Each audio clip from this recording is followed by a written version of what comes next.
Hello, everyone, and welcome to Super Switch Headz, the premier Nintendo podcast in all of the internet. My name is Matthew Stoner. My name is Patrick Nisley. My name is David Howe, and we have a very special guest with us this evening. Hey, I'm Emma Brockway. Hey. Emma's back. Welcome back, Emma. Hey. Thanks, it's nice to be Hello, here. Emma. Hey. Are you doing well? Yeah, as well as you can right now. Everything's totally normal and nothing's weird? Totally normal. Nothing weird at all. Emma's here, and she's here to talk all about Animal Crossing. We're all spending hours on it, and we're going to talk about it in this episode, as well as we're going to tackle the PlayStation 5 versus Xbox Series X, some GameStop news that happened recently, but primarily we're going to gush on Animal Crossing and cover the rest of some other rumors out there, too. There's a lot to talk about with Animal Crossing this week. I have been playing nonstop, and Basically I can't wait to get into the nitty-gritty. Yes, such a fun game. Before we do the news, we got a few shout-outs. We heard from the Comical Canadian on YouTube on our VR episode who said awesome video, so thank you for that. He said, awesome video, my guy. That's right. Which is, I think, my favorite comment that my guy. gotten. Because I don't know which guy he was talking to, but I like to think we were collectively his guy. Yeah. And then on the more recent special episode about coronavirus, COVID, all that, Krakow had a nice little note to us, sort of saying we were echoing some of their thoughts. And then Kevin Breedlove also made a nice comment. Thank you all. Yeah, it was really nice to read those comments, honestly, on YouTube about the COVID episode we did, because that was not really a couth thing for us to necessarily just kind of talk about what's going on in the world, but it was nice to hear that it affected some of the listeners that we have. So thank you very much for those nice comments. And if you haven't listened to that episode, we released it a couple days ago. So we won't talk about COVID or coronavirus too much this episode, but we get all nitty gritty about it in the last episode. So check it out on your feed. It's like an inside baseball episode into our souls. And AVK sent us a video. Oh yeah. On Instagram, Alex von Kirkendall, good friend of the show. We got to get him on sometime. That's true. But yeah, he just sent us a nice little video of him starting up the episode and said he really appreciated the insight. So thanks very much for those kind words, everybody. Yeah, thanks. And if you're out there listening, send us a note, leave us a review, share the podcast with somebody. We appreciate that. Yeah, this is our second time we've been doing a remote podcast since we're all kind of self-isolated. It's working pretty well. I think it's working pretty well. Hopefully the audio quality is still working okay for you guys. I'm kind of a stickler about that, but I think hopefully it's working. I forgot about one important shout out. Oh, what is it? Matt Manchester. Shout out to him who let me borrow his Ring Fit Adventure. No, yeah, really? Because I went to go order one, important. and I was going to drive all the way to Bee Caves, but Best Buy told me that they don't got it anymore. So, oh really? Oh no! Did you give it a thorough wiping down before you got your sweaty mitts all over? My over? girlfriend had count them 1, 2, 3, 4 alcohol swabs in her purse, and I wiped it down. Very good, very good. Glad to hear it. Guys, stay safe out there, folks. Yeah. And stay fit inside. Yeah. Stay fit in rings. Well then, so we'll get into the news, and the coronavirus obviously is affecting everybody's life. It's just a big deal. It's hard not to talk about it broad strokes, but we did a lot of that. So like Matt said, maybe we'll kind of just talk about some gaming related stuff. Sure. It has made it socially acceptable for me to stay inside all weekend and play Animal Crossing. Yeah. It's definitely the perfect time for it. It's a perfect time for video games. In fact, the console sales have been exploding. I saw an article that said, there were like a lot of tweets of people that were like, I just kind of impulse bought a PlayStation 4, knowing that I was going to have to be stuck at home for at least a while, and Switches have been sold out, and there've been like scalpers selling them online. It's almost like it's 2017 again. Yeah, it's weird. A lot of the prices on eBay for new Switches, and not Switch Lites, but like the OG Switch or the V2 Switch, they're going for like 500 plus right now on eBay. I would definitely recommend, if you're out there and you're thinking about getting a Switch right now, do not pay that amount. Don't feed the scalpers. Nintendo on their website has refurbished Switches for sale for less than the retail price. And the Nintendo does a great job with their refurbished systems. I've bought several refurbished systems from Nintendo. I really recommend going that route instead of falling for the scalpers on eBay. And also, not surprisingly, video streaming and game streaming has been seeing a boost by people stuck inside and looking for things to watch. And there's an article on like some financial blog about like what stocks you should buy because game streaming is up and stuff like that. I saw. Is Twitch? I don't know if Twitch is publicly traded. Yeah, I don't know that it is. It's Amazon. But like Amazon. Oh, yeah, Amazon, right?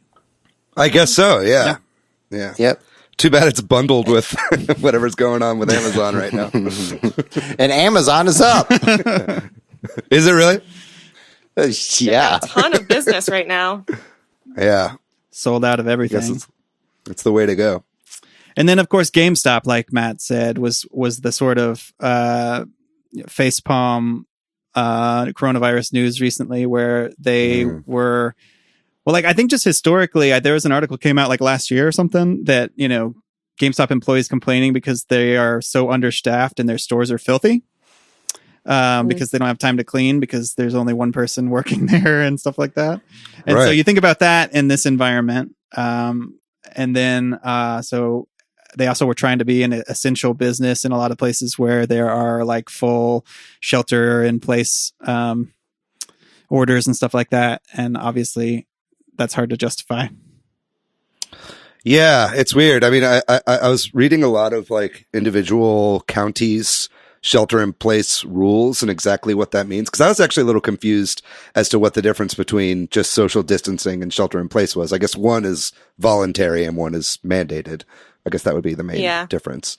But a lot of essential businesses with these like county mandated rules actually do stipulate that like media sellers can remain open. So I guess they would fall under that category, at least as far as GameStop is concerned. They certainly would. Yeah. But yeah, it's hard to justify in an era of like digital downloads, keeping them open during a time when you really don't want a bunch of people pulled together. Yeah, they eventually have closed in a lot of places, it sounds like. So I think there's kind of a big backlash against it. I think partly because of those employee complaints. Right. I did hear some stories about some of the GameStops that have remained open, taking orders online and then bringing them out to your car or like out through the front door, just That's like really a takeout meal or something. Yeah. So at least that is happening, but this can't be a good. I mean, GameStop was already having a really, really hard year, so I can't imagine that this is going to last too much longer. Yeah. Also, we didn't talk about this a lot last week, but PlayStation 5, it put out a lot of their details, and Xbox Series X now has as well. So thought maybe we'd talk about that a little bit more this week, about just kind of the upcoming console war, or if it is a console war that's coming.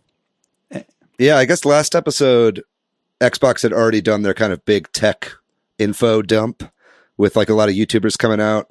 And then I think the day after or 2 days later, PlayStation had like, I guess a GDC, what was supposed to be their GDC talk with Mark Cerny. Right. But it was kind of hyped as like a big PS3 like tech spec reveal, which just put so many people to sleep. Yeah, everybody seemed disappointed. Maybe not the best way to do it, but I don't know that it'll matter in the long run. Yeah, I think if they'd come out and said like this was a GDC talk and not been like, because they had like hundreds of thousands of people in that stream, you know what I mean? And I think it just wasn't like for the general populace. It was really made for game developers. Yeah, it definitely wasn't for consumers at all, because it was mostly geared towards, as you said, developers, and talking about the tech specs and how those tech specs translate to different types of games and different loading times in context. They spent a lot of time on like the SSDs. Obviously, that's kind of like the big selling point of the PS5 right now is like their proprietary solid state drives that like are supposed to essentially eliminate loading times, which sounds cool. It does obviously. sound cool. Yeah. But yeah, there was no like kind of example of it. It was all just kind of tech speak. They are like technically less powerful than the Series X by like a few teraflops. Whatever the fuck that means. I've never quite understood what a teraflop is. Yeah. So like, it's kind of like with the Xbox One X right now, like is more powerful than the PlayStation Pro. I think that's going to be continuing into the next generation, but it really comes down to games, Yeah. And there was a really interesting gamesindustry.biz kind of breakdown of the differences and that kind of stuff. And I thought what they were saying I thought was interesting is that because Sony's on top of the current generation, it feels like they haven't made a lot of announcements to us fans, but I think really Microsoft has just been ahead of the game because they have nothing to lose by showing all their cards early. Right. People aren't gonna be like, well, I'm not gonna buy an Xbox One now. And they probably weren't going to anyway. That's Fair. a good point. Right. I mean, yeah, definitely Microsoft is having a way better start to this upcoming console generation than they did last time. Yeah. And I'm sure Sony has a few aces up their sleeve that they haven't revealed yet. There's got to be a reason that they haven't really shown that much off yet. Even with this like hour-long presentation, I feel like they didn't show that much. So I'm very interested to see how it goes going forward. But yeah, it's also like weird because this is like the swan song year for these consoles, but like, man, Sony has quite a few great games coming out this year and like exclusives coming out. So it's a little hard to get people hyped for a new console when they have like so many like amazing looking AAA games coming for the previous generation this year. That's a good point. Really I wonder what the PlayStation 5 launch titles will be. And if Xbox Series X is, Halo Infinite. Yeah. Like as a flagship, what will be the PlayStation? We also haven't seen like anything from Halo Infinite. Yeah. Which I'm kind of dying to see some actual like gameplay, But we'll see. This is a Nintendo podcast, but it's good to know about what else is going on too. Gotta do the competition. Yeah. Yeah. And we can play whatever we want. Hey, I encourage everybody to. Yeah, we're not elitists or exclusivists. But Nintendo did pressure Sony recently to remove a lot of the like fan-made Nintendo games that are in the game Dreams, which is the really cool PlayStation game where you can build your own little game in it and then share it with people. And there's a lot of like Mario and Donkey Kong and stuff made by fans. Did you guys see any of these Mario games in Dreams? They're beautiful. Yeah. Some of them. Yeah, some of them. Yeah, some are clearly just kind of like tech demo style stuff, but like Super Mario Infinity was one that came out that was like a pretty fully featured game, if not very short. But yeah, it's kind of lame. Yeah, it is to take these down. Yeah, I get it. It's not surprising at all. Nintendo has like a history of removing fan projects. But yeah, it's kind of a shame to see. It was like, oh, maybe we're in this utopia where they don't give a shit. But not the case. That's never going to be the case. Part of the reason was because those Mario games, the designer was uploading actual sound clips of like Mario sounds to Dreams, and so that intellectual property was sitting on Sony servers. Right. So that's maybe the method behind the madness. Yeah, they're just so protective, overprotective, I think, of like their characters and things. It's like, hey, you don't really own them anymore once you put them out into the world. Like we're fans and we can make our own little remixes and stuff, I think. Yeah. It's kind of a shame too, because Dreams isn't like, it's not like you download a game on Dreams and it's like on your system. Like you stream everything. Like the way that the kind of back end works in that game is that everything is streamed. It just kind of, it's all like computing based, not like asset based when you're playing those games. So like you just can't play those games anymore now. You know what I mean? They're the ones that were taken down are just kind of gone forever. I think some of the level creators had said that they had plans to like adapt them without using IP. You know what I mean? Yeah. But it's, no one's going to play it if it doesn't have Mario in it. Yeah. Yeah. But that's also one of those things where everyone knows who Mario's from. it's not like it's being confused or people are really going to think it's not Nintendo. Yeah, or like Right. that this is an official Nintendo game inside Dreams or something. Right. They're Yeah, booting that up their game's pretty safe in that PlayStation. respect. Imagine no Nintendo. This is I wanted to mention this because in North America, Nintendo's having an ARMS open on April 4th. And I'm a big fan of ARMS. I haven't played it in a while, but I might fire it back up because I saw this news and legit forgot that ARMS existed Yeah. until I saw this news. I don't there's think I ever a, played it, actually. Patrick, if It's fun. I'm the spokesperson for Xenoblade, yeah, you're the spokesperson for ARMS. totally. Before Smash, it was my fighting game on the Switch, and I really love fighting games. And I don't want to gush about it too much, but I think it's really unique and interesting. And It's a great game. because it's very Nintendo, right? It's so simple, and the mastery comes in your timing. I mean, which is true of any fighting game, but like, there's no combos really. It's all about adjustments in real time. It's also like one of those rare games that's like equally fun to play with a controller or with motion controls. That is in cool. fact, I think it's more fun with the motion controls, but you have like better control. Both styles have their pros Yes, and cons. totally. You know what I mean? But it was a great game, if not like a little lightly featured. I wish it was kind of a deeper experience, but made by the Mario Kart 8 team. Yeah. Awesome. And that's why I had that kind of like that definite sheen of polish on it. Cool. Yeah. So for the Open, how are they doing that? Are they It's- trying to do it in person? No, it's an online thing. No, I don't think it's allowed. It's like one of the That things sounds really they've difficult. it's like one of the things they've done recently with Mario Kart, where they have an online event and then the top 8 or 10 people Gotcha. in North America win like a few thousand gold points or whatever. So you get, $20 or whatever. Yeah, that sounds great. Keep it on the ecosystem. Yeah. Yeah. So, that's cool, to see that's game supported. And then, I mean, we have this, note here about there's some really good eShop deals going on. Is that?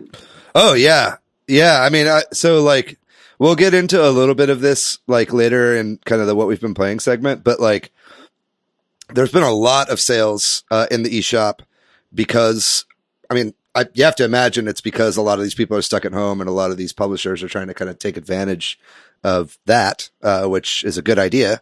And not only that, like some publishers are basically giving their games away for free. So like 2 of the ones that are out there right now for 1 penny, is, Conduct Together and Revenge of the Bird King. Those both, if you want them, you can spend 1 gold point to get them. So it's just kind of cool to see these indie developers like give their games away. I mean, it makes sense right now. Yeah. You You'll know, get a people lot don't of have like a people ton of paying money to attention. spend. I downloaded both of them. And they both got like great scores on Metacritic. So those are 2 to look out for. And then a couple other ones, that are like, 95% off or whatever. Crossing Q Plus, which is a really fun puzzle game. Piku Niku and Pan Pan, were all like kind of indie darling games. Pan Pan's really And those good. are, yeah, Pan Pan's great. Those are all 99 cents Really right cute. now. Worth it. Yeah. So if you're looking for like a little break from Animal Crossing, which I think is good to balance, so you don't like get completely consumed in the mindset of an animal person. Some of these games are nice distractions. And there's a lot of other sales, maybe not as steep as those too, right? Like I saw Okami or something was like $10 or $12 or something. Really? Mm-hmm. Yeah, there's like a Capcom sale going on, and then a pretty robust Square Enix sale. A lot of the like JRPGs that are on the Switch, you can get for like about 50% off right now, which is great when you have a bunch of time and you're stuck in quarantine. Yeah. If you want to play some story-based JRPGs. Perfect for that.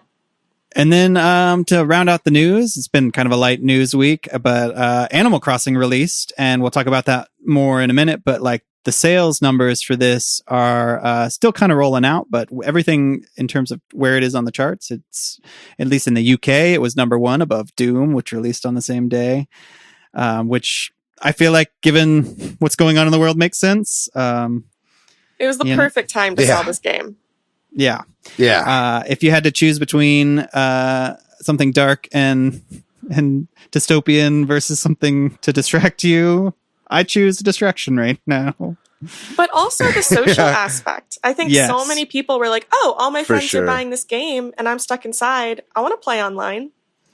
And it's been selling Yeah. really well in Japan too. I don't have like hard numbers on a lot of this stuff, but like in Japan, I think it's sold over 1 million.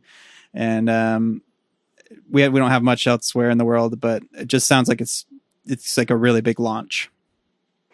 Yeah, for sure. And it's like, I mean, we've talked about this and I'm sure we'll talk about it more in our main segment, but it's like this game was already going to be one of the top sellers on the Switch anyway. And we already knew that it was going to be like a big system seller. But coupled with the fact that everybody like has to stay inside. And this is actually something I wanted to say earlier. Like, I think it's funny that, 10 years ago or even less than that, people were like, oh, video games will kind of rot your brain. You got to go outside and like play games. So now like all the health officials are like, tell kids to play as much video games as they fucking want right now. Like anything that keeps them from going outside. Yeah, good point. But it's like that combined with everything else is just making it fly off the shelves. This is like the most I've ever seen anybody at once playing in my friends group, and everybody's playing Animal Crossing. I imagine like at the end of this week, like it might be up there in like the top like 3 or 4, even past like Pokemon for sure. I think it would be. I have some friends that picked it up that I didn't think would, but it's a combination of nostalgia and perfect timing and a good game. Yeah. Yeah. It's just a good game. That's why it's selling. So good. And it's so cute. This It's weekend so is just crazy because, like, as you guys said, Animal Crossing came out and Doom Eternal came out and Half-Life Alyx came out. So it's like a huge weekend, like for all types of gamers. Like if you're a VR person, or if you're like a FPS with Doom, or like a very casual, cozy game, Animal Crossing. It's just like a great weekend to be a gamer. And it's like, as you said, David, incredible timing. Yeah, it's incredible timing, and it's crazy, and it's almost overwhelming because it's like the first few months of this year have been so barren, with like lots of delays and setbacks and like and just nothing on the release radar, really. I mean, this is Nintendo's first real big release, if you don't count Pokemon Mystery Tokyo Mirage Dungeon. Sessions. Well, yeah, I wasn't counting that. but it's like now we've got these 3 like mega huge games that all have like 90% plus on Metacritic. We got Final Fantasy coming up. We got, like I said earlier, we don't know what's coming from the rest of Nintendo, but we've got Ghost of Tsushima, Last of Us 2. We've got Avengers, which is probably going to be huge. We got Cyberpunk. Like this year is shaping up to have like a bunch of top tier AAA games, and it's pretty exciting. That's So- super awesome. Yeah. So then I think we'll take a real quick break and really dig into Animal Crossing then. Awesome. Sounds good to me. We'll be right back. And we're back to talk about Animal Crossing New Horizons, which just came out Friday, March 20th. And, in part due to what's going on in the world, this has been like, the game is like, I think you said this, Matt, in our last episode, it's like a worldwide phenomenon. Like everybody is playing it. People are buying Switches to play this game. It's like we said, it's selling really well. And, People are also spending so much time on it. yes. Mm-hmm. Like, I don't think they planned for you to binge the first 2 days of this game, but Right. that's what people are doing. It's not built for that. Not Yeah. at all. I almost never post pictures of me playing video games on social media, but I posted a picture of my character on Animal Crossing, and then like 6 people are like, hey, come to my island. Like Totally. people I haven't talked to in years. Like, Yeah. hey, I've been thinking about playing Animal Crossing, and it's so strange. Animal Crossing is the new Zoom. I've Well, had yeah. friends of Yeah. other friends. I'll be visiting an island and they'll just add me. Yeah. I've made Switch friends through Animal Crossing. Yeah, it's great. I've exchanged more Nintendo Switch IDs this year than people's phone numbers That's true. Oh, definitely. So I guess because of Animal Crossing. let's talk about Yeah. the phenomenon element then first, because it's like we said it, and it's obvious. It's the right game for the right time, though it's terrible time. It's all over Twitter. Like my perception is skewed because I follow a lot of video game people, but then I'm seeing non-video game people be like, what is the deal with Animal Crossing? Why is everybody playing this? And well, it's cute, and you can get an easy snapshot and put it on social media. Yeah, it is kind of, I mean, this is really the first Animal Crossing, like, of the real social media generation, I think. You know what I mean? Definitely. Like, New Leaf, definitely, there was a bit of that. Obviously, like, social media was definitely a thing when New Leaf came out. But it's like, we're, COVID notwithstanding, like, we're in a totally different world right now. And so it, like, yeah, it's hitting at the right time on many, many different levels. Oh, yeah. It's also just the era we're in. Like, I used to go to friends' houses with the GameCube one, and you plug in your memory card, and you can visit your friend, but that's really limited. Now, the online capabilities are so much better. Mm-hmm. And Brie Larson, Captain Marvel herself, is like a Nintendo ambassador for this game. She's been like talking about it, and there's like a People article. Brie Larson of Short Term 12 fame. Yeah, that's also a great movie. Oh yeah, but she has been talking about how she played it as a kid with her sister on the GameCube, and like has been like tweeting about it. And so I think stuff like that, you know, anytime somebody really famous shares it, that adds to it. And then I took a walk the other day, just kind of down the street. My friend's apartment is down the street, and she was out on her balcony on the second floor, and we had a kind of socially distant hangout with me on the sidewalk and her on her balcony. It was a real Romeo and Juliet sort of situation. And we were talking about Animal Crossing, and she was like, "Is that like on Steam?" And I was like, No, it's not. And then I was talking to my neighbor as well, and he was like, "Is that on PS4?" I was like, no, like, you guys got to get Switches to get this game. But I think it's got that appeal that crosses from just Nintendo fans into like everybody. And, and I think everybody like understands like how important it is to have a kind of escapist fantasy like that right now. David, you wrote the perfect commercial for Animal Crossing, which is true. Is that on Steam? No. Is it on PS4? No. What is it on? Boom, Switch. Nintendo does what Steam don't. But also, I don't think they need help selling Switches right now. Yeah. Yeah, no. If anything, they got to slow it down a little bit. They're not manufacturing enough. And there's that sort of like, it's still part of the phenomenon element. There's the sort of, we'll talk about this more in multiplayer and stuff, but the community aspect of it, like you're saying, visiting people islands, and then you can make hats and things. And Switchhead Lee made a sweet Switch Headz hat. That hat looks amazing. That was such a nice surprise. Yeah, that kind of blew me away. I was like taken aback by that hat. Yeah, Lee came to my island. It made me realize that we need like actual merch. Yeah, I know. Just get that hat. Yeah. And I would buy a real that hat. Talking about Nintendo striking all these dreams things makes me want everybody to make like Sony property shirts for their Animal Crossing characters. That's hilarious. We need to make a whole line of Final Fantasy VII Remake merch within Animal Crossing, just to throw the ball back in their court. But I moving aside from the phenomenon aspect, just personally, how have y'all felt about this game? Sort of initial thoughts, reactions. I had one of the best video game moments last night playing Animal Crossing, and it was totally unexpected. Just like a shout out to my friend Rachel, aka Noodle, and her crew. I flew to her island, and her and her friends, there was like 6 other people there. They were expecting someone else, and I was the 8th person that showed up, and they were on the dock outside the airport, all with pan flutes. So like 6 people, I land unexpectedly just to visit a friend, and they're all like playing pan flutes, and they all like started like jamming on the pan flute, like just not making a little ocarina. It's a different instrument than an ocarina. Ooh, damn, awesome. I've not seen that instrument. And like any instrument on Animal Crossing, it's all bad music. It doesn't connect at all. It's like, it's like, and then they simultaneously switch to party poppers, and then and party pop, and then they all make the surprise look, and then they all clap. That is so good. It was insane and fucking incredible, and it was one of the best moments of Animal Crossing. So, AKA, I love the game. Good. I really do like those little moments, though. Like all the instruments, all the cute little things you can do, just make it so connective with people.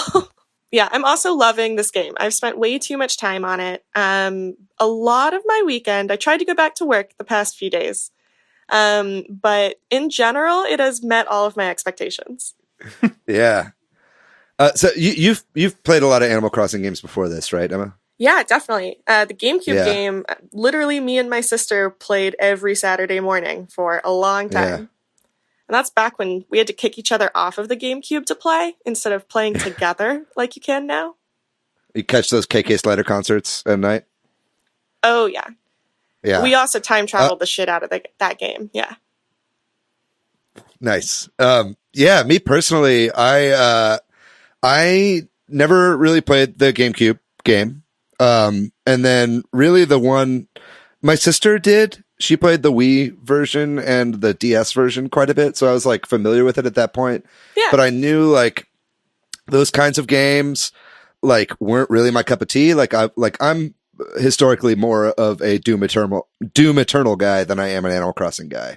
But I guess the first time I really tried out Animal Crossing seriously was with New Leaf on the 3DS, but I just couldn't really like the gameplay loop just didn't really pull me in, and I didn't really find that much of a reason to keep playing personally. So I was like hesitant about this game, but then seeing like kind of this big social buildup before the game came out, seeing everybody that was interested, I was like, I got to jump on. And then obviously everything with this disease is like, or this sickness has like made me want to get into it. And I'm totally addicted to the loop. You know what I mean? Like the game has like sunk its teeth in me, and it's like so much fun. And I feel like Animal Crossing is like finally clicked for me, and I like get the appeal of it. I think part of the reason it's doing so well is because they did kind of branch out. It's not the same old game. There's achievements, there's other stuff that it's basically the old Animal Crossing, but it's hitting all the notes that people want.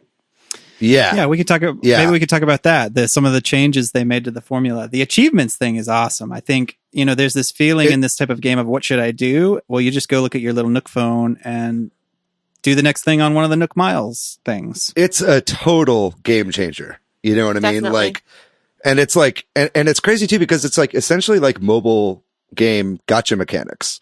You know what I mean? Or like not necessarily gotcha, but like how in like a lot of mobile games there will be like daily check-in goals or whatever to keep you playing. Yep. It's like basically it's like mobile game mechanics without microtransactions. Right. And it's just like it just drives the experience and like gives you a reason to play.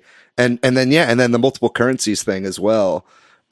Totally just like makes it so unbelievably addictive. So I do want to say I think they learned a lot from their mobile game. Which I have played over the past couple years, and it's not as good as a real game, but I think they really have been trying to figure out what keeps people playing, what works, what mechanics people like, and then what doesn't work. So I think the achievements, they really may have benefited from 2 years of people just logging on their phone once a day. So did they have that same sort of system in Pocket Camp? Pocket Camp is really different. It's a lot more limited. What way? So basically there's only a few places you can go. You don't necessarily have your own town, but you can like go to the orchard, you can go to the island and a few other things. But they have constant events and constant things to make you log in. And they do have 2 currencies, but they had like one you can pay for and one that's bells. And you could get like the Leaf tickets other ways too. Like I've never paid money for that game and still have some, but it's Pocket Camp is great. Not my favorite compared to New Horizons, but I do think that they've kind of benefited from what worked there. Cool. Yeah. Smart to use that as like a testing ground for some new mechanics as well. Oh yeah. I actually got a survey the other day that was like, since you play Pocket Camp, are you buying New Horizons? Will you keep playing Pocket Camp? Like I'm already 10 steps ahead of you. Yeah. Some of the other things they added is like terraforming and the ability to move and place things that you didn't have in previous games. And I think it might be hard for people like me who this is their first game to like understand that, but it's like that seems so important. And if it didn't have that, I would be probably pretty upset. Placing things outside is so good. That wasn't in the original games. I don't know. They might have added some of that as things went on, but it was a little limited. This is your whole playground. Like, you can do anything you want, which is great. Yeah, it's like an enormous house. Whereas, I haven't played the other games, but it sounds like the other games you're kind of like participating in something, or, you know, there's a city that you're a part of, but this is like your island, you know? And totally. Yeah. And I mean, even in the original one, you've always been the only type A person in your town. You know, your villagers aren't going to do anything unless you have a sister who's also playing and has a lot of opinions. But this one has a lot more control. You can really just place stuff wherever you want, do whatever you want. Literally being able to put a lawn chair out on the beach is new in a way I can't explain, but so good. The one thing I'm kind of sad about that is you can't put the tiny area rugs outside yet. Like, I want to put a rug outside. All right. I'm going to return it. Well, I think, too, that makes the whole visiting each other's islands a lot more interesting because, you know, everybody can really customize your island, and it makes it worth, like, as soon as you get to somebody's island, just running all over the place and being like, cool, you have this, you have that, you know? Yeah. Totally. Yeah. I mean, even people's islands that I've gone to where they haven't played that much, or like first of all, I want to say, like, usually when I go to someone's island, I'm like, oh fuck, I'm way behind all these people. And I get really self-conscious. You know what I mean? Oh yeah. But like, but even when I go to people's islands where like I've unlocked more stuff than they have, it's still like exciting and interesting to see what they've done. You know, like I went to a former coworker of mine's island. He like put a thing out on Facebook where he just had the dodo code like as a status. And he gave a little winky face. It's like, if you know what I mean. And so I didn't message him or anything. I just like put the dodo code in and flew to his island. And he didn't have that much unlocked, but he had like aquariums everywhere and like all these like boxes everywhere and all these like weird little plant things that he clearly spent a lot of time on instead of doing the things you're actually supposed to do for like the progression of the game. Yeah. And it was just really fun, you know, and he was like, you're the first person to visit. And it was like, we had a nice little chat. You know, I hadn't talked to him in a really long time. It's really nice just to see how people think and what they're doing with the game. And that freedom in this game is going to allow for a lot of weird stuff like you're talking about, David, where people just do some bizarre stuff that's just cool and interesting.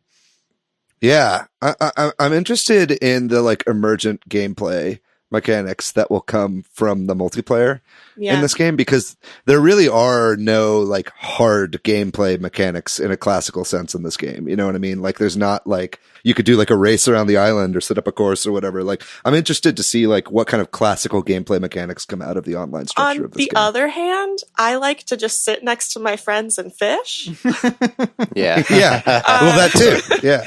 Or like the other day I was playing with my friend and we didn't have a voice chat on of any sort. We were just emoting to each other and just talking through the chat thing. And I communicated to her, wait, you have wind flowers. Can I take a bunch to make a flower crown? I can make you one.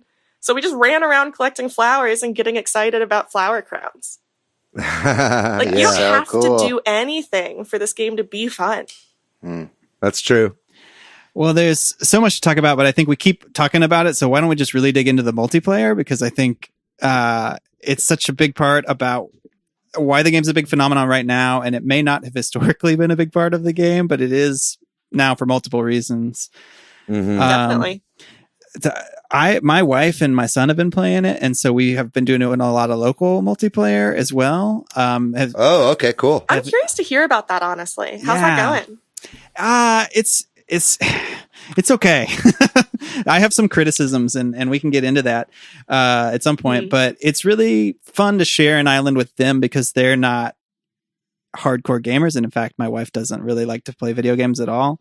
But she's into this one, at least enough. What's really funny too is every day she's like, there's something new on the island. How did you do that? When are you doing this? And I'm like, I don't know, after you're asleep. 3 a.m. when you're asleep. Exactly. That's awesome. But something that I guess if I'm going to complain about it, it's like, it's nice to share the island. And I actually have no problem with that. And I think I've like, this sort of my theory. I think I've realized a lot of their annoying design mechanics are based on them thinking that this local multiplayer thing is going to be really big.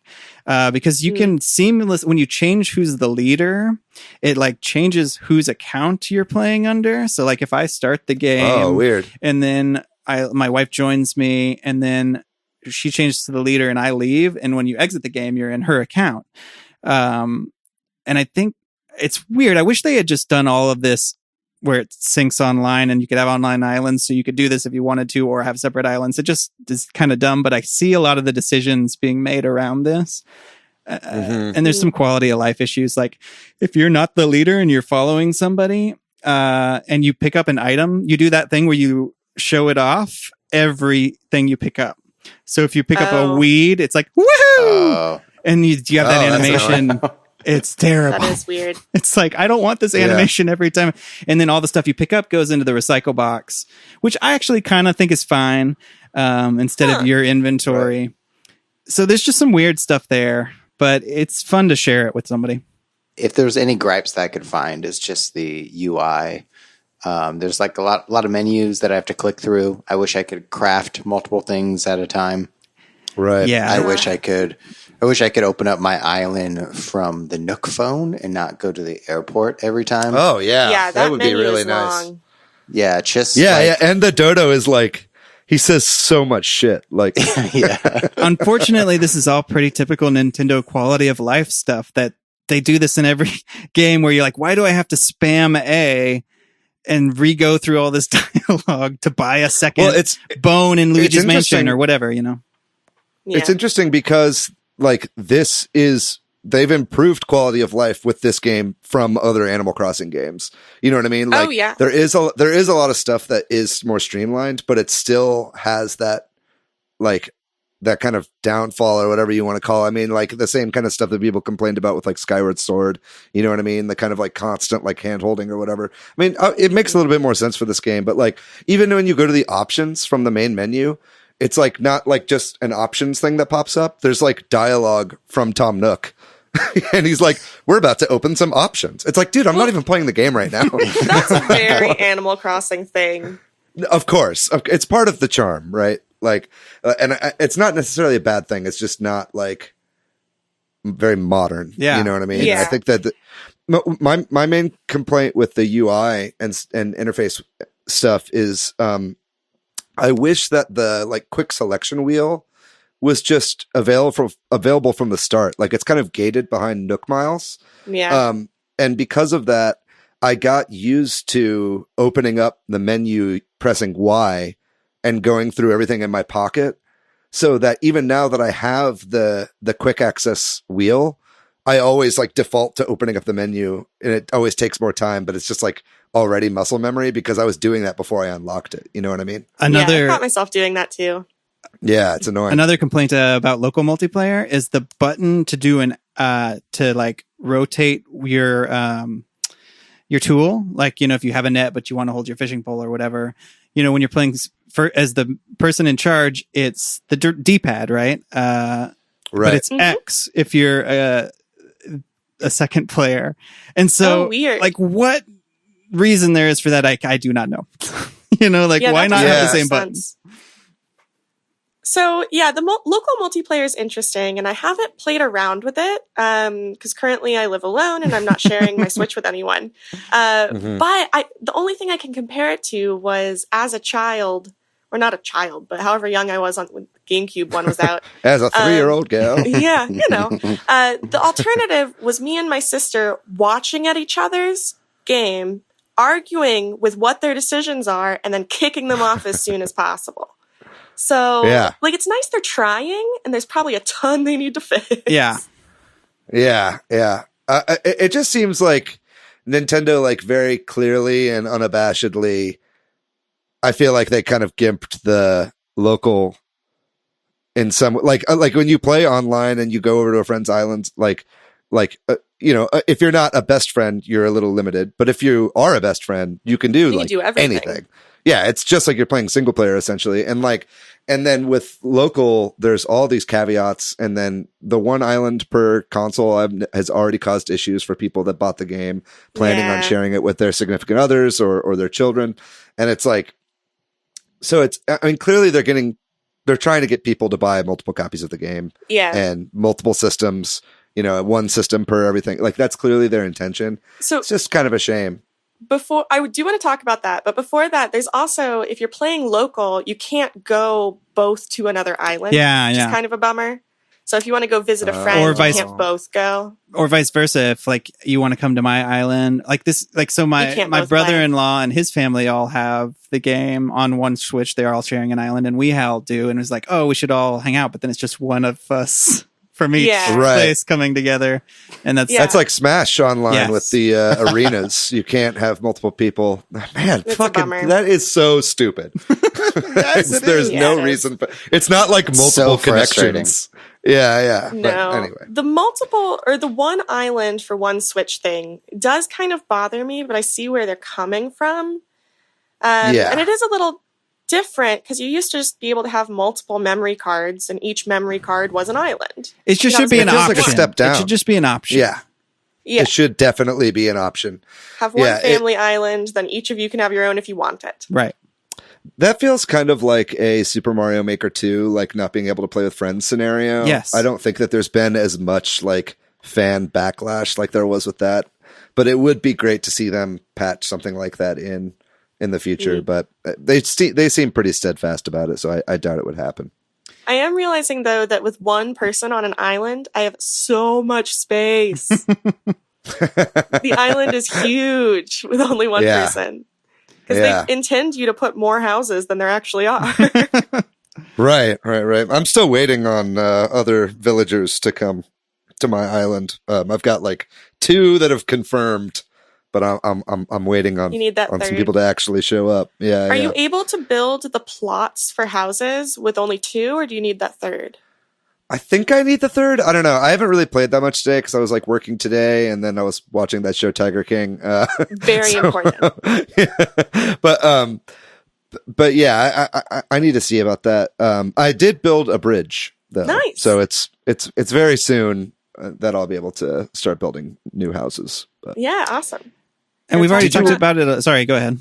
Well, I was just going to ask if you wanted to talk more extensely about the online multiplayer. Yes, that's exactly where I was going to go. Yeah. Yeah. So we've all played a lot of online multiplayer as well. That's been really awesome. Like, I'll just go real briefly. Like, my first experience was playing with Austin Young, listener to the podcast, sometimes guest, and friend of the show. Yes, he gave me a pole before I could craft one, which was great. And then past couple nights, a couple people have dropped by and given me trees and all kinds of stuff. And that's just like, I'm not trying to rush through the game, but it's really cool to that element of it. Like, oh, I can't craft a pole and you did it for me. That's awesome.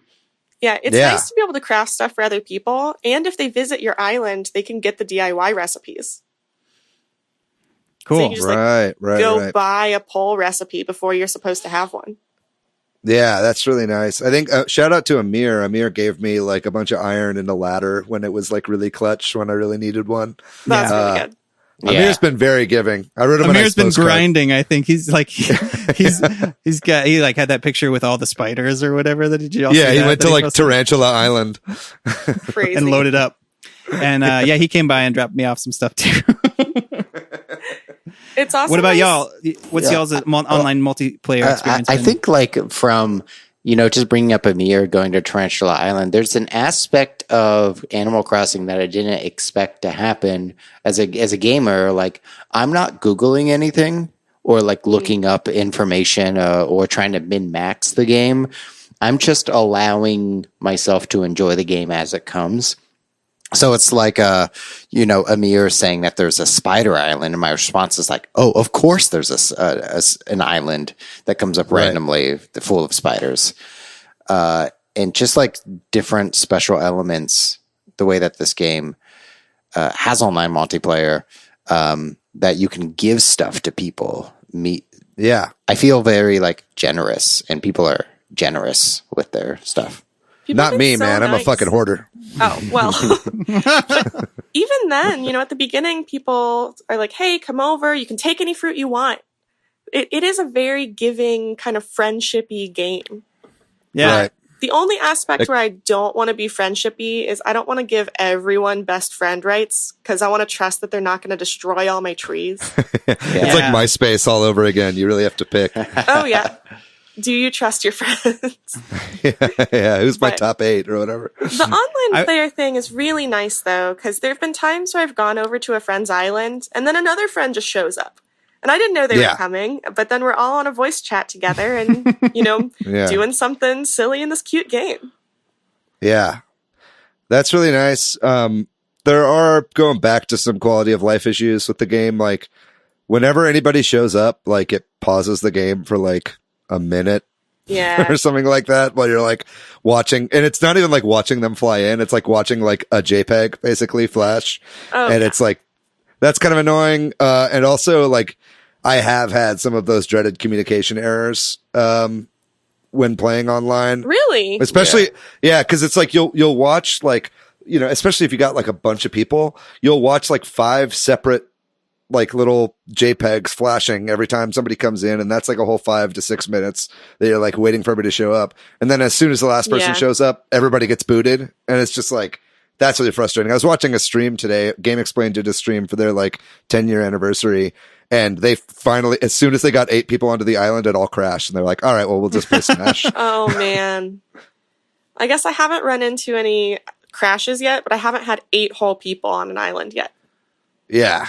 Yeah. I mean, but it happened, I think, with just 3 of us. Like, I think it was you. I think Matt, me, and Lee were on an island and it crashed as soon as Lee showed up. Oh, geez. Yeah. And and like, you can't be on the Nook phone when somebody arrives, and it just, I don't understand why. You can't be in any menus. Get off. Yeah. I think it's trying to save everyone's games or something. Yeah, there's some background computing going on. You know what I mean? It's not like, it's just like, it's rude to be on your phone when someone shows up. It's not, there's clearly like a technical reason for it. But I wish some of that could get ironed out. And like, even like when you're leaving, like, when you leave an island, it like does that really long animation of you like flying away, which is kind of nice. But then if you get kicked from the island, like if you get like booted out because of a communication error, you're like on your island immediately. So that doesn't need to be there. That like loading time doesn't actually exist. One thing I found out though, the host can end the session and kick everyone out quickly. Oh, that's the way to do it. You don't have to all leave. You can have the host say, it's time to leave. Nice. That's a pro tip. Yeah, I found that out yesterday. Do you do it from the Nook phone? So it's basically the stop menu. So I think the minus. You hit that, and then you can say, you also, if you don't want to go to the airport, you can hit that and say, I'm ready to leave. And it will take you to the airport. But if the host hits that, you can say, we're done. See, I've been afraid to press minus when I'm playing with online people because I think that's also how you report players. It is. Yeah, I think you're right. Yeah. It's like it's from the same menu, so I'm like, I don't want to accidentally get my friends banned or anything. That's true. Yeah. Don't get them banned for like wearing a funny hat. Yeah. But going back to something you were saying earlier, Matt, when you were talking about like not looking up stuff online about it and just learning from people, like that is truly a pretty amazing thing about this game. It also shows the need for Nintendo to like increase their communication possibilities on the Switch, because like we have a Animal Crossing Discord channel on our Discord server, and that's been popping off, and like just everybody like sharing all their own personal little tips and tricks and discoveries about the game, like really makes it feel like you're on like the playground in middle school or something, and people are telling you how to get like Mew or whatever in Pokemon. You know what I mean? Like it just feels so old school and really nice. Yeah, the secret ways to plant money trees. Mm-hmm. Yeah, I've learned a lot of that, like that tip. Yeah, that like the rock tip and stuff. That one's really useful. Yeah, honestly. Although I've destroyed some rocks on my island, and I'm very upset about it. They'll come back. They respawn. Okay, good. They might not be in the same spot, but they will definitely respawn. You have like a good number you have to get. I was like, I might as well just delete my save. Yeah, I was worried about that. I got rid of Iraq because I wanted to build a house there, and then decided to not build a house there, and then was so mad at myself for getting rid of the rock. Mm-hmm. But it respawned. Yeah, Emma, you reminded me of a question that I forgot to ask. What did everyone name their islands? Oh, we should have gone over that at the beginning. That's very good. I named mine Rosebud, which I thought about this for a whole week, and that one I just kept coming back to. Rosebud Island has a nice ring to it. Yeah. I was thinking Rose Garden, but Rose Garden Island doesn't sound good. It probably doesn't fit either. Oh, well, actually, it just fits. Oh, really? Never mind. You're it's right. 10. Fuck. Yeah, I just showed how bad. I thought about this for a whole week, David. I named my island Nye's Home, which is an amalgamation of me and my last name and my wife's maiden name. Nice. But also it just fits because it's like it sounds like a home is in it. So. The home for the Niesleys. Yeah, exactly. I named my island Cincinnati. Perfect. No real reason. I've never been to Cincinnati, never been to Ohio. But I just was thinking of weird cities, and I don't know. It was the first one that made me laugh when I was thinking of cities, and so I just stuck with it. And it's funny when they're like, "Welcome to the Cincinnati airport." As a person from Ohio, your island is exactly like Cincinnati, Ohio. I'm glad to hear it. It's got it all. It's got a zoo. It's got a bar. It's got the Reds. I strive for authenticity. Yeah. What's yours, Matt? My island is called Marquette. Nice. It's because I love Joe Pera Talks With You, an Adult Swim show, and that takes place in a fictional Marquette, Michigan. Oh, nice. I was wondering what that was. That makes more sense now. Can I say, one of my friends named their town Chili's. So it always just says, "Welcome to Chili's." I love that. I love that. And he shows up as Sam from Chili's. That's so good. I've been really thinking about going back to Chili's. Yep. I can now say I like Chili's. Nathan Sowell named his island Lost. I love it. Which didn't make me laugh at the beginning, but the more I thought about it, I was like, that's the name of the show, not the name of the island. No character says Lost Island. The plane crashes and there's just a sign that says "Welcome to Lost." Now you're in debt. Yeah, that would immediately send up red flags if I saw that. I think so.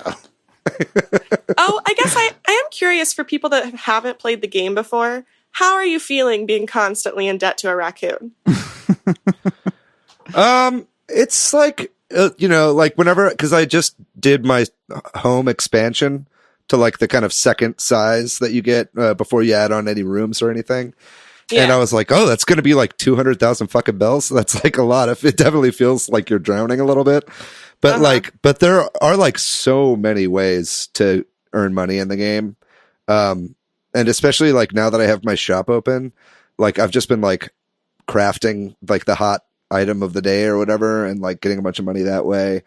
And it's the game encourages you to take your time. You know what I mean? And I've just tried to not get bogged down by oh no, I'm behind my friends or whatever, and just kind of take it at my own pace. Yeah. I think that's an element of the game I did want to talk about, is just the pacing. Obviously it's intended to be a slow paced game, but we're also hardcore gamers, and people like Amir are grinding out everything, and you go to their island and you're like, shit, I'm behind. But I'm trying to you know what? Well, Amir's got nothing going on. I can take my time, and if I'm in a tent for 2 weeks or whatever, it's fine, because I plan on playing this game a little bit for a long time. Yeah. So I'm not too worried about the debt, though. I also am in real life too, to pay off debt. So I'm a little bit But there's no rush, because then you just get in debt again the next day. Right. Exactly. Yeah. As soon as I paid off my debt, he was like, well, expand your home. And now you're in debt again, motherfucker. And I was like, God, I should have had one day where I was debt free. Yeah. How about you, Matt? I never played any life sim game. No Stardew Valley, and never an Animal Crossing. Mm-hmm. And David, you mentioned this before, watching this people play this game, it never really clicked with me. There's something that if I've never played it, I had an older roommate who played Stardew Valley all the time, and he really liked it. And I would watch him play, and I was like, I don't get it. You're like harvesting your crops, and you're like planting stuff. Yeah, like, what's the point? Yeah, it's like, Pretty plants. Where's like the get a shotgun and get a chainsaw and kill an imp, rip and tear, dude. Yeah. There's something nice about slowly cultivating crops, though. Yeah. Yeah. Also, I'll let you finish, but you bring up Stardew Valley, and I feel like I'm an Animal Crossing person over Stardew Valley. Stardew Valley throws a lot at you real quickly. I felt like, and Animal Crossing really eases you into it, and I like that. Well, doesn't Stardew Valley have more like consequences, like bad consequences? Like bad things can happen, right? And like your crops can get destroyed, and like, you know, and your relationships can fall apart. And like, kind of, I think the thing, especially right now with the world kind of going to shit, like, I think the big, you know, appealing part of this game is that like literally nothing bad can really happen to you. I do want to warn you that running through your flowers can destroy them. Wait, careful. Really? Yeah, don't run through your flowers. Walk. Okay. Will they grow back? I take it back. Because I did run around in some flowers and was experimenting with it. I haven't experimented because I was traumatized by my sister trampling all of my flowers when she was mad at me as a child. But I'm pretty sure it probably can still happen. Yeah. We'll see. It'd be fun if you could like set fire to stuff. I don't know if that's no. I'm kidding. But yeah, no. This game is very forgiving in that it's just, you know, go at your own pace, grow a garden if you want, maybe put a chair by the beach. And also, is it just me, or are all the villagers like a lot nicer in this game than they have been in previous games? I don't know. Like everybody seems super chill. Everyone does seem super chill. Maybe they made them extra chill. Yeah. It's working for me anyway. That's all I'm saying. I am kind of worried though, because now my villagers are talking about people that come to my island, and what if they like them better than me? I don't know. Yeah, they probably do. Maybe they'll move. No. That'd be cool. That'd be cool if like I came over to someone's island a bunch and I just like became really good friends with them and they left your island and came to my island. I think that used to be possible. Oh, well, we'll have to see what emergent gameplay comes out of that. And if you like hit your villagers with a net a lot, they will move away. Really? Yeah, that was in the old game at least. Oh my Again, God, I don't go around so testing all the bad things to make sure they still happen. But if you have a villager you don't like, probably hit them with a net a lot. Done. What about like the graphics or the music? Do y'all have any thoughts on the appearance or the sound of the game? I like the camera options that you can do kind of the overhead or the more zoomed in one. That's really neat. You can see balloons better. You can see your crops behind trees better. Or not crops, flowers. Now I'm thinking Stardew Valley. And it's just pretty. The game is gorgeous. Like I think we mentioned this in a previous episode at some point, maybe when we had Jordan on, but it's like the graphics have like essentially remained like unchanged, at least stylistically, since the N64, right? When they made this game in Japan. But it's like everything just has this beautiful, it just translates to HD really, really well. And the animals have this weird kind of almost like felt Yoshi's Crafted World kind of look to them. Like Gulliver. I just want to like touch Gulliver. You know what I mean? Like he just looks so soft. And I want like, to take that quote out of context, please. Yeah, well, you know what? That's fine. I'll never get Office. No, yeah, the like fuzzy feltiness is really interesting. Even the art style outside of the characters for the bugs and the fish is such an interesting choice because it's like this photorealism / cartoony expression. Yeah.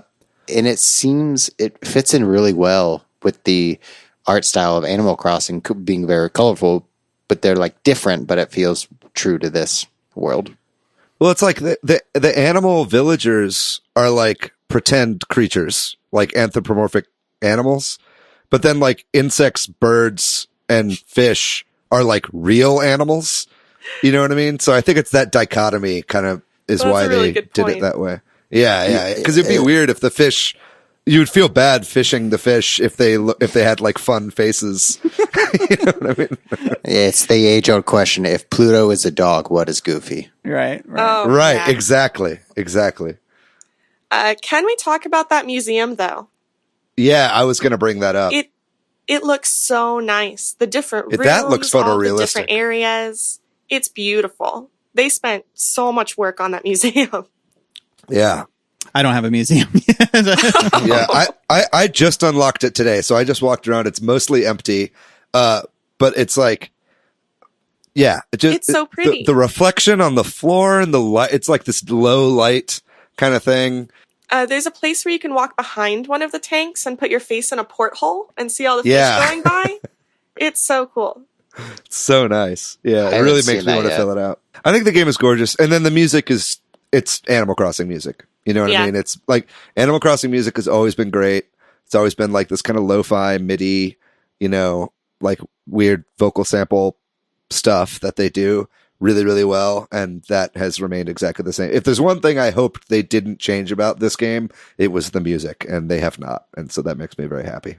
I've kind of just let the game stay on while I'm working or something to just have that peaceful, you know, like you said, lo-fi kind of music, just and the waves crashing or whatever. All right. It's really calming.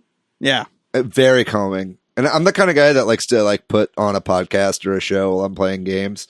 So like this is a good game for that. You know what I mean? Like if you're watching, Yeah, you know, or there's listening not to a lot of podcasts. Story. Yeah. For the most part, you could just run around and do those menial tasks like while you're doing other stuff. But at the same time, I'm like, oh, I don't want to miss all the fun sound design and you know what I mean? They just did such a Definitely. good job with it.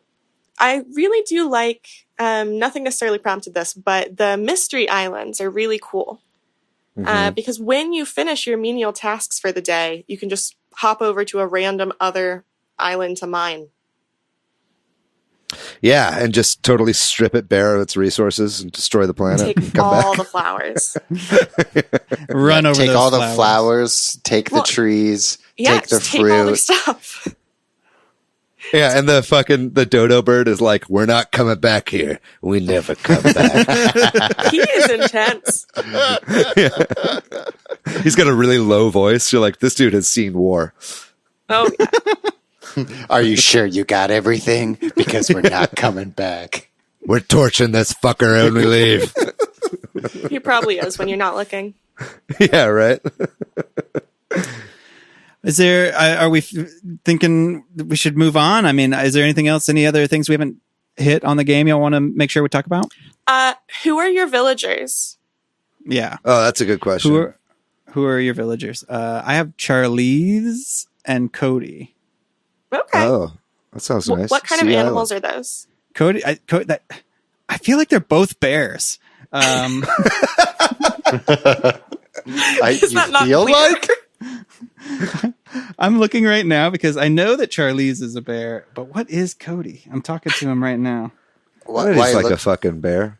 While you look it up, I've got a cat, like just a regular cool cat. He says cool a lot. And then I have like a mouse that loves working out.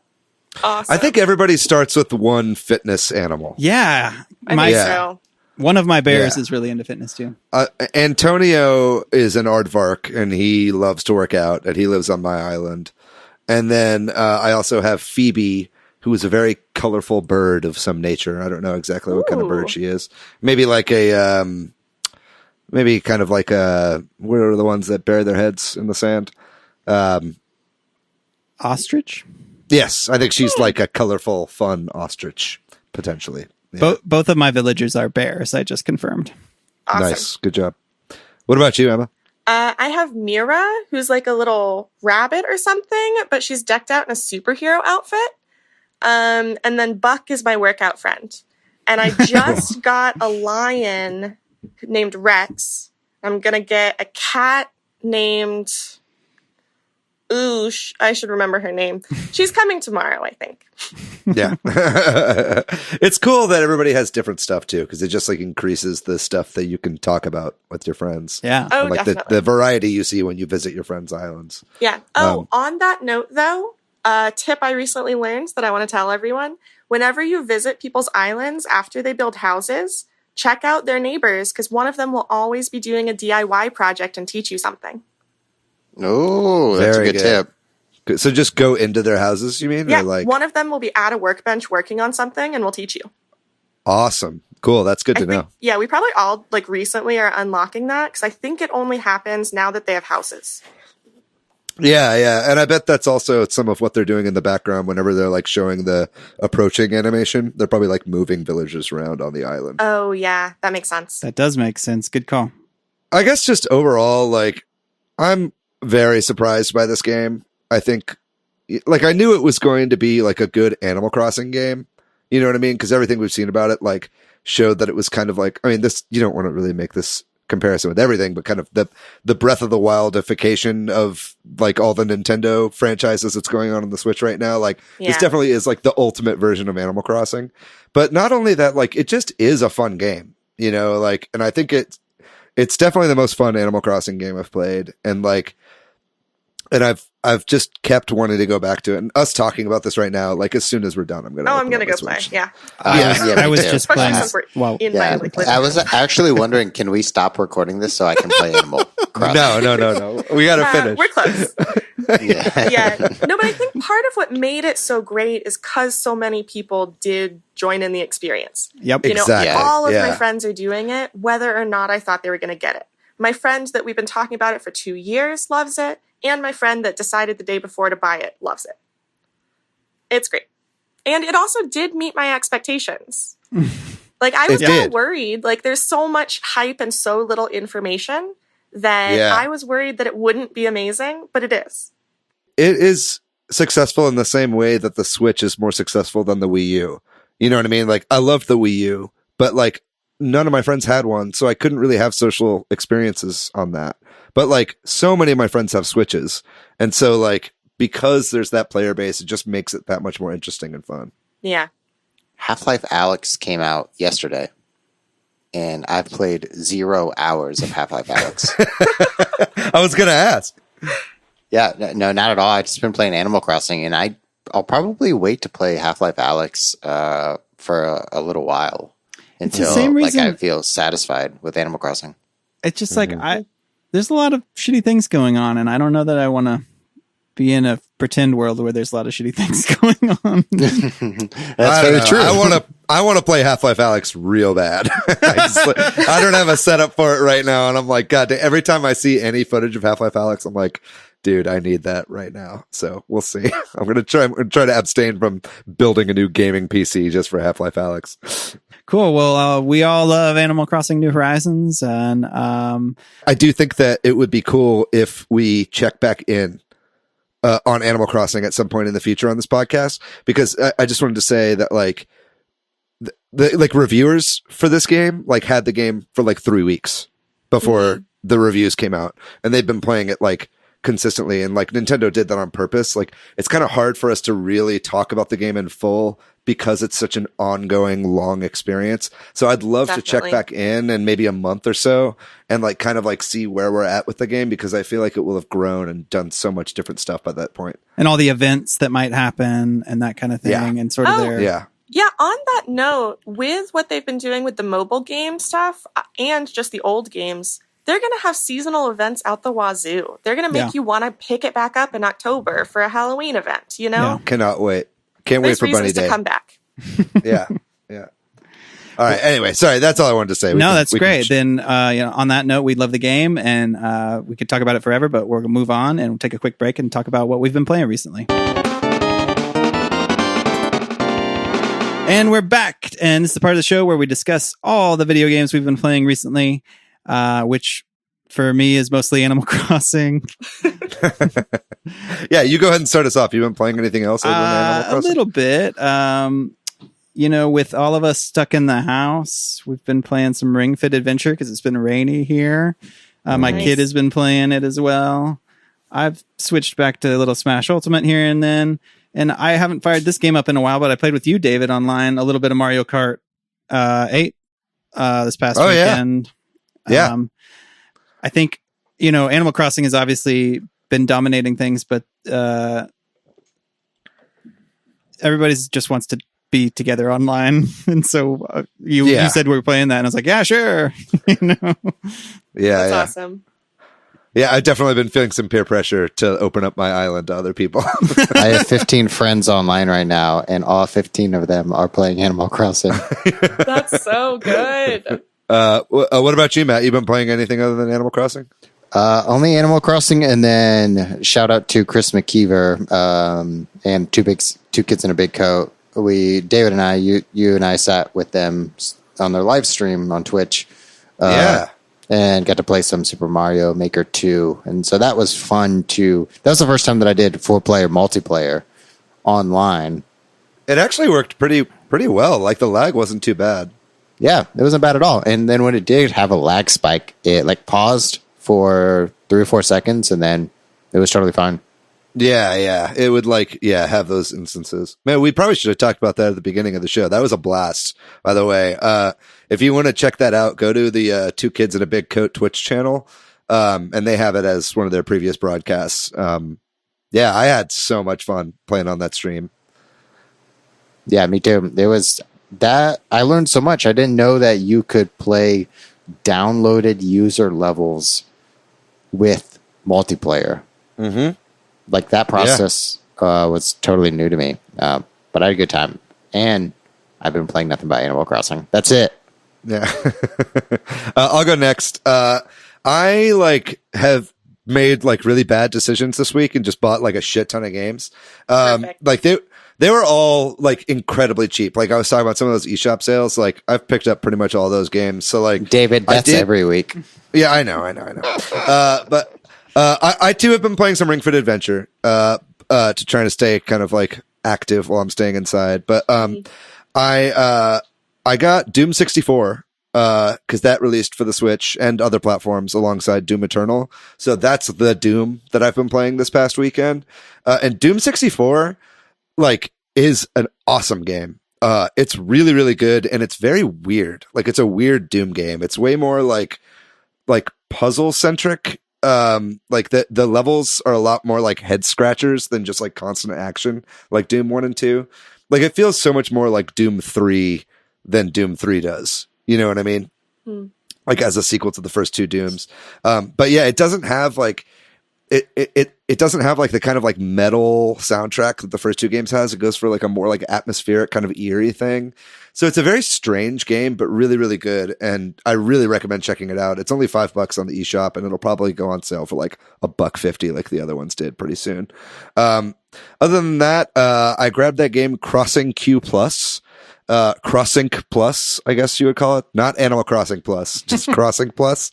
And that's kind of a early 2000s inspired puzzler, very similar to Lumines. I mean, it doesn't play like Lumines necessarily, but it is a block moving game with that same kind of music and aesthetic as that game. And great for little short bursts of puzzle gameplay when I don't want to just run around an island grabbing twigs. Other than that, I picked up a few other games. There's this game that's that is free on the Switch permanently called Color Zen, which I think is a port of a mobile game, but that is a really fun puzzle game as well. I would recommend that. It's 100% free. I think there are in-app purchases, but I haven't found the need to buy anything. It's just this really creative puzzle. It's a puzzle game that uses colors in a very minimalistic way that I really enjoyed quite a bit. But yeah, for the most part, I have been playing Animal Crossing. And I just find that playing, I try to limit the amount that I'm playing Animal Crossing because grinding, don't really enjoy that much. So I'll play for a little bit, do the things I need to do, check off all the stuff on my to-do list, and then, have a little bite-sized experience Crossing or Tetris 99 or something like that. But that's kind of how I've been spending most of my time. What about you, Emma? Pretty much only Animal Crossing. Yeah. At least since Friday. I was finishing up Witcher 3, at least the main storyline before that, and then nice. Animal Crossing.